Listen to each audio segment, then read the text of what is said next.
Welcome to our channel engineers choice tutor. तो आज के लेक्चर में हम देखेंगे another approach for testing time invariance property. Okay, इसके प्रीवियस लेक्चर में हमने एक थ्योरेटिकल अप्रोच देखा था जहां पे हम लोग y ऑफ n कॉमा के निकाल रहे थे and y of n minus के निकाल रहे थे, दोनों को कंपेयर कर रहे थे। दोनों इक्वल आ रहा था तो हम बोल रहे थे कि टाइम इनवेरिएंट है, और अगर दोनों इक्वल नहीं आ रहा था तो हम बोल रहे थे टाइम वेरिएंट सिस्टम है। तो लेकिन इस लेक्चर में हम डायग्रामेटिकल अप्रोच, डायग्रामेटिक एक्सप्लेनेशन देखेंगे टाइम इनवेरिएंस का। तो यहाँ पे और ज़्यादा क्लियर हो जाएगा आपको, अगर पहले कभी क्लियर नहीं हुआ होगा तो। ओके, तो चलिए स्टार्ट करते हैं। तो किसी सिस्टम को हम कब बोलेंगे कि वो टाइम इनवेरिएंट सिस्टम है? A system is said to be time invariant system if the response to a shifted or you can say or delayed version of the input is identical to a shifted or delayed version of the response, okay, based on the unshifted input। इसका मतलब अभी मैं बताता हूं आपको क्या है इसका मतलब। देखिए, जनरली आप जान लीजिए कि कोई भी अगर एक चीज लिख लीजिए, in a time invariant, in a time invariant system, in a time invariant system, okay, transpose of transform not transpose, transform of x of n minus k is equal to z to the power minus k into transform of x of n, ये होता है। Okay, ये चीज हम पहले भी देख रखे हैं हमने ये चीज। For all values of m। Okay, ये सारी चीजें आपने कब देखी होगी? सिग्नल सिस्टम में जब आप जेट ट्रांसफॉर्म पढ़ रहे होंगे ना, तो ये सारी चीजें आपने देखी होंगी। ओके, कि transform of x of n minus k क्या होता है? z to the power minus k into transform of x of n for all the values of for all the values of what? k, this k। Okay, it is clear? इतना clear है? अब देखिए, यहां पे ये जो operator है, ये ऑपरेटर होता है कौन सा? ये z to the power minus k, ये क्या है? एक ऑपरेटर है। इट इज एन ऑपरेटर जो क्या रिप्रेजेंट करता है? दैट रिप्रेजेंट्स अ सिग्नल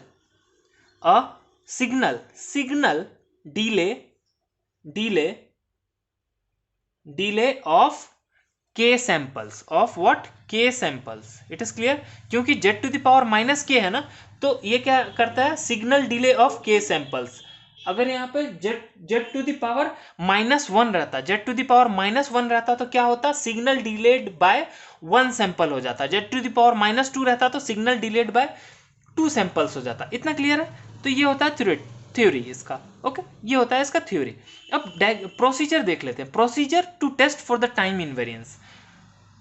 क्या प्रोसीजर होता है? देखिए, delay the input signal by k unit. यहां से मैंने एक इनपुट सिग्नल लगाया। ओके, यहां से एक इनपुट सिग्नल मैं दे रहा हूं, input signal. Okay, so delay the input signal by k unit. So इसको डिले करने के लिए एक्स ऑफ एन को अगर के यूनिट से डिले करूंगा तो इसको कहां से पास करना पड़ेगा? इसको पास करना पड़ेगा मुझे ये जो अपना डिले एलिमेंट है उसमें एज अ इनपुट देना पड़ेगा। ये क्या है? अपना डिले एलिमेंट है। Z to the power minus k क्या है? ये ऑपरेटर है जो क्या करता है? सिग्नल को डिले करता है बाय के सैंपल्स। ओके, तो ये क्या है? डिले एलिमेंट है। और z to the power minus k क्या है? ये अपना डिले एलिमेंट ऑपरेटर है। ये ऑपरेटर क्या करता है? सिग्नल को डिले कर देता है बाय द के यूनिट। ओके, और यू कैन से बाय के सैंपल्स। तो ये इनपुट सिग्नल गया इसमें, तो ये जो डिले एलिमेंट है वो क्या आउटपुट देगा आपको? ये आउटपुट दे देगा। अब इसको के सैंपल्स क्या कर देगा? This signal is delayed by k unit. इस सिग्नल को के यूनिट डिले कर देगा, मतलब एक्स ऑफ एन जो है वो क्या बन गया? एक्स ऑफ एन माइनस के बन गया। ओके, ये क्या हो गया? अपना डिले इनपुट। ये क्या हो गया? अपना delayed input. It is clear? अब इस डिलेड इनपुट को जब हम सिस्टम में एज ए इनपुट भेजेंगे, सिस्टम में, ये क्या है? अपना सिस्टम है, सिस्टम में एज ए इनपुट भेजेंगे तो क्या मिलेगा हमें? y ऑफ n माइनस के मिलेगा। तो यही y of n minus k क्या है?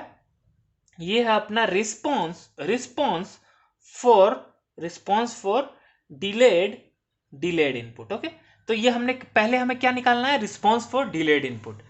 कि अगर इनपुट में डिले करता हूं मैं तब क्या रिस्पॉन्स आता है। ये पहला स्टेप निकाल लेना है आपको। उसके बाद क्या करना है, अब देखिए एक्स ऑफ एन मैं इनपुट सिग्नल फिर से लगा रहा हूं, मैं x of N input signal लगा रहा हूं मैं कहां पे, डायरेक्टली सिस्टम में लगा रहा हूं।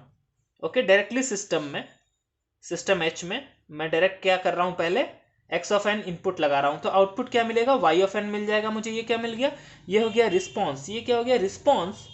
रिस्पॉन्स फॉर, अभी तो यहां कोई डिले नहीं हुआ ना इस इनपुट सिग्नल में, तो ये रिस्पॉन्स किस चीज के लिए है, response for undelayed input, undelayed input. Okay, this is the response for the undelayed input. अब इस रिस्पॉन्स को मुझे क्या करना है, के यूनिट शिफ्ट करना है। ओके, इस रिस्पॉन्स में मुझे डिले लाना है कितने सैंपल्स का, के सैंपल्स का। तो इस रिस्पॉन्स, ये जो y ऑफ n है, इसको मैं कहां भेजूंगा, एक डिले एलिमेंट में भेजूंगा, एक डिले एलिमेंट में भेजूंगा। उस डिले एलिमेंट का जो ऑपरेटर है वो क्या है, z to the power minus k, z to the power minus k. ये क्या है, एक ऑपरेटर है जो क्या करता है, किसी भी सिग्नल को k सैंपल से डिले कर देता है। तो जब ये एलिमेंट, इस डिले एलिमेंट, जब ये y ऑफ n जो है, y ऑफ n क्या है, रिस्पॉन्स फॉर अनडिलेड इनपुट है, जब ये एज अ इनपुट जाएगा इस डिले एलिमेंट में, तो ये डिले एलिमेंट आउटपुट क्या दे देगा आपको, y ऑफ n माइनस के। मतलब y ऑफ n में k यूनिट का अब क्या हो गया, डिले हो गया। तो ये क्या हो गया, ये डिलेड रिस्पॉन्स आपने निकाल लिया। क्या निकाल लिया, डिलेड रिस्पॉन्स निकाल दिया आपने। अब कुछ नहीं करना है मेरे भाई, अब बिल्कुल सिंपल सा है। ये क्या है, रिस्पॉन्स फॉर डिलेड इनपुट, और ये क्या है, डिलेड रिस्पॉन्स। क्या ये दोनों इक्वल हैं, चेक करना है आपको। y of n minus k, okay, y of n minus के, इसको y ऑफ n माइनस के से रिप्रेजेंट कर रहे हैं ना, तो इसको आप इस ऐसे रिप्रेजेंट मत कीजिए, इसको आप दूसरे चीज से रिप्रेजेंट कीजिए, जैसे y of d, okay, of n, इससे रिप्रेजेंट कर दीजिए। ओके, मतलब डिलेड रिस्पॉन्स है ये, इसको ऐसे रिप्रेजेंट मत कीजिए वरना सेम रिप्रेजेंटेशन हो जाएगा। हाँ, तो अगर ये जो रिस्पॉन्स है वो इसके बराबर है या नहीं है, y of d of n के बराबर है या नहीं है, मतलब रिस्पॉन्स फॉर डिलेड इनपुट अगर बराबर है डिलेड रिस्पॉन्स के, तब हम क्या कहेंगे कि हमारा सिस्टम क्या है, हमारा सिस्टम क्या है, टाइम इनवेरिएंट सिस्टम है, टाइम इनवेरिएंट सिस्टम है। ओके, ये चीज याद रखिएगा, टाइम इनवेरिएंट सिस्टम है। यहाँ पे y ऑफ n माइनस के से मत रिप्रेजेंट कीजिए इसको, y d ऑफ n से रिप्रेजेंट कीजिए, जो क्या रिप्रेजेंट कर रहा है, डिलेड रिस्पॉन्स को। सेम टर्म से दोनों को रिप्रेजेंट नहीं कर सकते ना, दोनों अलग अलग चीजें हैं, तो बाय मिस्टेक मैंने यहाँ पे ये लिख दिया था। तो ये दो कॉन्सेप्ट्स हैं, ऐसे आपको अप्रोच करना है डायग्रामेटिकली। अब इसको थ्योरी लिखना है वो लिख सकता है। ओके, फर्स्ट केस में क्या किया मैंने, delay the input signal by k units of time and determine the response of the system for this delayed input signal, let this response be y of n minus k. Okay, मान लिया मैंने इसका response जो है उसको क्या मान लिया, y ऑफ n माइनस के। इन द सेकेंड केस मैंने क्या किया, delay the response of the system for undelayed input x of n by k unit of time. Okay, let this delay response be yd of n and check whether this y of n minus k is equal to yd of n. If they are equal, then the system is time invariant system. Otherwise the system is what, otherwise the system